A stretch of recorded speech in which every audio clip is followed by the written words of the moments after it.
እንዴት አላችሁ? እንደምንቆያችሁልን ክቡራንና ክቡራት የፋስት ስትሪመር ፈጣን መረጃ ቤተሰቦች ዕለቱን የተሰሙ በማህበረሰቡና በማህበራዊ ሚዲያው ትኩረት የተደረጉ ጉዳዮችን ይዘንላችሁ ቀርበናል። እስከ መጨረሻው አብራችሁን ቆዩም።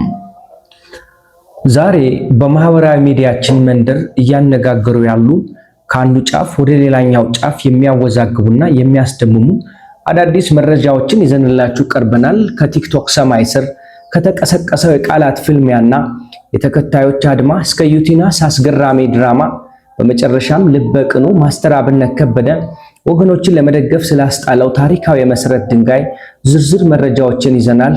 አብራችሁን ቆዩም። በማህበራዊ ሚዲያው ሰሞኑን በአዶናይ በጆን ዳንኤል እና በአንዳንድ የቲክቶክ ተጽዕኖ ፈጣሪ ግለሰቦች መካከል እየተስተዋሉ ያሉ የቃላት ስንጠቃዎች፣ እርስ በርስ መወራወርና ምልልሶች የብዙዎችን ቀልብ ስበው ይገኛሉ። ይህ በቲክቶከሮቹ መካከል የተፈጠረው አለመግባባት በማህበረሰቡ ዘንድ በርካታ መነጋገሪያ አጀንዳዎችን እየፈጠረ ይገኛል። በተለይም ታዋቂው የቲክቶክ ተጽዕኖ ፈጣሪ አዶናይ ከስመኝ ገብሩ ጋር የነበራቸውን የፍቅር ግንኙነት በይፋ ካቆሙ በኋላ ነገሮች አልቀኑለትም። ከደጋፊዎችና ከታዛቢዎች በኩል በህዝብ ዘንድ ለተቃጣው ችግርና መከራ ድምፅ መሆን አልቻልክም፣ አንተ ስኬትህን ብቻ ነው ያየው፣ የህዝቡ ውድቀት ግን አልታየም የሚሉ ጠንከር ያሉ የትችት ሐሳቦች እየቀረቡበት ይገኛል። ይህ የወቀሳ ማዕበል ግን ዝም ብሎ አላለፈም። አልፎ ተርፎም ከተከታይነት የመውጣት አንፎሎ የማድረግ ሰፊ አድማ ተጠርቶበታል። በዚህ ምክንያት ቀደም ሲል የነበረው ባለ 6 ሚሊዮን ተከታይ አካውንቱ በአሁኑ ሰዓት ቁጥሩ ዝቅ ብሎ ወደ 5.9 ሚሊዮን ወርዶ ይገኛል። እንደሚታወሰው አዶናይ በዱባይ በነበረበት ቆይታ 6 ሚሊዮን ተከታይ መድረሱን ተከትሎ ልዩ ዝግጅት አድርጎ የነበረ ቢሆንም አሁን ግን አካውንቱ አደጋ ላይ በመውደቁ ምክንያት ፕራይቬት አድርጎትና ተሰውሮ መሰንበቱ ይታወቃል። በዚህ መሃል አካውንቴ ሊዘጋ ነው፣ ሊታገድብኝ ነው በማለት ጭምር ሲያስወራ መቆየቱ ይታወሳል። ትላንት ግን አዶናይ በድጋሜ ብቅ ብሎ ወደ ስራ መመለሱን ይፋ አድርጓል። ኔክሰስ የሚል አዲስ ስራ ይዞ እንደሚመጣና ተከታዮቹ እንዲጠብቁት የገለጸ ሲሆን እንደተለመደው ተከታዮችን አጓጉቶ በአዲስ መንፈስ ለስራ ዝግጅት አድርጎ የሚመጣ ይመስላል። በሌላ በኩል እንዲሁ በብዙ ተከታዮች ዘንድ የሚወደደው አወዛጋቢውና በበርካታ ተግባር ተኮር ማህበራዊ ስራዎች የሚታወቀው የቲክቶክ ነባር ተጽዕኖ ፈጣሪ ጆን ዳንኤል ጉዳይ ነው።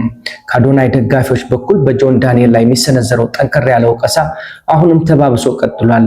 ጆን ዳንኤል ግን ለሚሰነዘሩበት ወቀሳዎች በሰጠው ምላሽ እሱ በብዙ መልኩ ከአዶናይ በተሻለ ሁኔታ በኢትዮጵያ ውስጥ ለተፈጠሩ ማህበራዊና ወቅታዊ ችግሮች ድምፁን በማሰማቱና ከህዝብ ጎን በመቆሙ እንደሚኮራ በግልጽ አስታውቋል። ሌላውና የዚህ ሳምንት ዋናው አስገራሚ የማህበራዊ ሚዲያ ክስተት ደግሞ ታዋቂዋ ዩቲናስ ያዘጋጀችውና የለቀቀችው አጭር ድራማ ነው። የማህበረሰቡን የዕለት ተዕለት የኑሮ ውጣ ውረድና ፈተና እጅግ በሚያምር ሁኔታ የሚያንጸባርቅ አጭር ቲያትር መሰል ድራማ በመስራት በማህበራዊ ሚዲያ ገጾቿ ላይ ለቃለችም። ይህ ድራማ ከተለቀቀ በኋላ በጣም በርካታ ተመልካቾች እንደተለመደው ለዩቲናስ ያላቸውን አድናቆት፣ ፍቅርና ከፍተኛ ድጋፍ እየገለጹላት ይገኛሉ። የህዝብን የልብ ትርታ የነካ ስራ በመሆኑ በማህበራዊ ሚዲያው ላይ ሰፊ መነቃቃትን ፈጥሯል። ከነዚህ የማህበራዊ ሚዲያ ወሬዎች ማክስ ደግሞ ትላንት በምድር ላይ በሚኖረው ውጣ ውረድ ምክንያት ተጓድሎባቸው የሚደርስላቸው ያጡ ወገኖቻችን በመርዳት የሚታወቀው ወሳኙ ልበቅኑ የህዝብ ልጅ ማስተር አብነት ከበደ ያሰበውንና የተመኘውን ታላቅ ህልም እውን ማድረጉ ተረጋግጧል። የጀመረውን የበጎ አድራጎት ጥረት ከፍ ወዳለ ረጂ ድርጅት በመቀየር የማስተር አብነት ከበደ ፋውንዴሽን ተቋቁሞ ወደ ስራ መግባቱ እጅግ የሚያስደስት ዜና ሆኗል። ሰኔ 9 ቀን 2018 ዓ.ም በዚህ ፋውንዴሽን የሚገነባው ታላቅ ተቋም የመሰረት ድንጋይ በክብር እንግዶች አማካኝነት በዛሬው ዕለት ተቀምጧል። በማስተር አብነት ላይ እንዲህ አይነት ማህበረሰብን የሚቀይር ፋውንዴሽን ተቋቁሞ ማየት ለብዙዎች ተስፋን የሰጠ ሲሆን ማስተር አብነት በዚህ ታሪካዊ መርሃ ግብር ላይ ባደረገው ንግግር የፋውንዴሽኑን ራዕይ ሲገልጽ ዛሬ እዚህ የተሰበሰብነው የአንድን ህንፃ መሰረት ለመጣል ብቻ አይደለም፣ ተስፋን ለመትከል እድል ለመፍጠርና ለትውልድ የሚተላለፍ ቅርስ ለመገንባት ጭምር ነው ብሏል። ይህ በእውነት የበለጸገ በሴት የተመራና ለሁሉም እኩል እድል የሚሰጥ ማህበረሰብ ለመፍጠር ያለመ ፋውንዴሽን የሁላችንም የጋራ በመሆኑ ሙሉ ማህበረሰብ የዚህ ታላቅ ራዕይ ተሳታፊና ደጋፊ እንዲሆን ጥሪውን አቅርቧል። አዎ ማህበራዊ ሚዲያው በሐሳብ ፍልሚያና በድራማዎች ሲናወጥ፣ በሌላ በኩል ደግሞ ወገንን ለመታደግና ለትውልድ የሚተርፍ ቅርስ ለመጣል የመሰረት ድንጋዮች እየተቀመጡ ነው። ለዛሬ የነበሩ መረጃዎች እነዚህን ይመስሉ ነበር።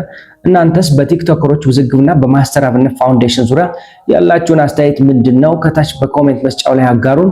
ቪዲዮውን ላይክ እና ሼር ማድረግ እንዳይረሳ።